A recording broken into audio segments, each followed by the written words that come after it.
This is Sridhar Kadari, Senior Journalist, Managing Editor, Vimedia News. Abhiram dental hospital సాధించిన విజయాలేంటి, వాటి గొప్పతనం ఏంటి, ఇక్కడ అందిస్తున్న ప్రత్యేకమైన వైద్య సౌకర్యాలేంటి, దంత వైద్యంలో అభిరామ్ డెంటల్ హాస్పిటల్ సాధిస్తున్న విజయాలు ఏంటి అనేది మనం అభిరామ్ డెంటల్ హాస్పిటల్ అధినేత డాక్టర్ డిఎన్ స్వామి గారు ఉన్నారు. ఆయన అడిగి మరిన్ని వివరాలు తెలుసుకుందాం.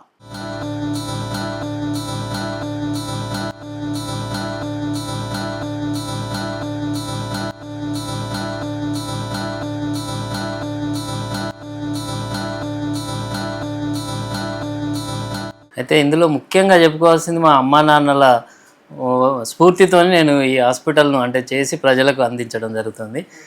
అందులో ముఖ్యంగా నాన్నగారి క్రమశిక్షణ, అమ్మ సేవా దృక్పథం రెండు కలిసి నాలో ఈ ప్రజలకు సేవలు అందించాలనే దృక్పథంతో అభిరామ్ దంత వైద్యశాలను ఏర్పాటు చేయడం జరిగింది. నిజంగా సేవా దృక్పథంతోనే ఈ హాస్పిటల్ను నడిపిస్తున్నాను ఇప్పటికి కూడా. ప్రస్తుత కాలంలో ఏంటంటే దంత వైద్యం చాలా ఖరీదైపోయింది. అయినప్పటికీ మనం అందుబాటులో ఉండి మధ్యతరగతి నుంచి వచ్చిన వాళ్ళం కాబట్టి మధ్యతరగతి జీవితాలను అతి దగ్గర నుంచి చూసి ఊళ్ళలో గ్రామాల్లో ఉన్నప్పుడు వాళ్ళ పరిస్థితులు మనకు అవగాహన చేసుకొని వాటిని ఆకలింపు చేసుకొని ఈ ప్రజలకు సేవ అందించాలనే ముఖ్య ఉద్దేశంతో ఈ హాస్పిటల్ను ఏర్పాటు చేయడం జరిగింది. అభిరామ్ దంత వైద్యశాలలో అనేది మనం పట్టణానికి పరిమితమైనప్పటికీ మన దగ్గర ఉన్న సేవలు అనేటివి అత్యంత అధునాతనమైన సేవలను అందిస్తున్నాం. సిటీలో ఉండేటివి కాకుండా కొన్ని పరికరాలు మనకు అమెరికా నుంచి కూడా తెప్పించి ప్రజలకు అందించాలన్న దృక్పథంతో సేవ చేయడం జరుగుతుంది. అందులో పీజో సర్జరీ కానీ, ఇంట్రావోరల్ స్కానర్ కానీ, తర్వాత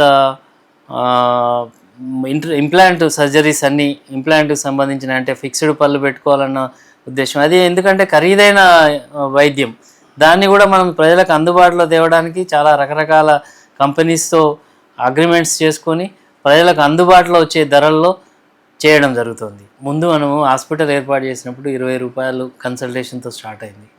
ఇప్పుడు రాను పరిస్థితులు పెరిగి 30 ఏళ్ళు అయింది కాబట్టి 300 రూపాయలు ఫీజు కన్సల్టేషన్ తీసుకొని సేవలు అందించడం జరుగుతుంది. అది కూడా పూర్ పేషెంట్స్ వస్తే మా అమ్మ నాన్నల పేరు మీద వజ్రమ్మ వీరమల్లయ్య పేరు మీద స్మారక ఉద్దేశంతో చాలా ఫీజు తీసుకోకుండానే చాలామంది పూర్ పేషెంట్స్కి చేయడం జరుగుతుంది, పేద ప్రజలకు అందించడం. ముఖ్యంగా మనకు చాలా కామన్గా చూసేది దంత వైద్యంలో పిప్పిపళ్ళు అనేది సాధారణం అందరిలో.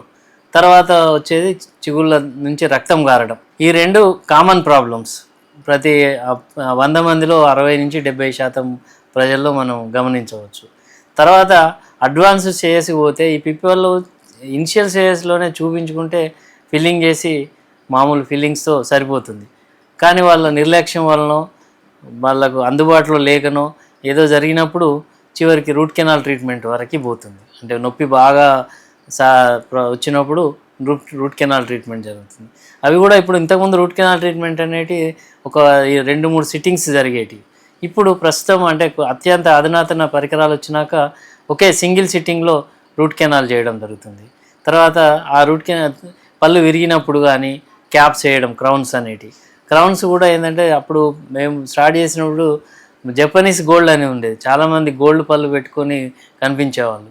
కానీ ఇప్పుడు ప్రస్తుతానికి ఏది మాత్రం తేడా తెలియకుండా న్యాచురల్గా ఉండేటట్టుగా జిర్కోనియా క్రౌన్స్ అని వచ్చినాయి. అడ్వాన్స్డ్ స్టేజ్లో సిరామిక్స్ ఉంటాయి. తర్వాత అడ్వాన్స్డ్ స్టేజ్లో జిర్కోనియా అసలు న్యాచురల్గా దేవుడు ఎలా ఇచ్చాడో అలా చేసే పరిస్థితిలో తప్పకుండా అన్ని రకాలైన దంత వైద్య సేవలు ఇక్కడ అందుబాటులో ఉంటాయి.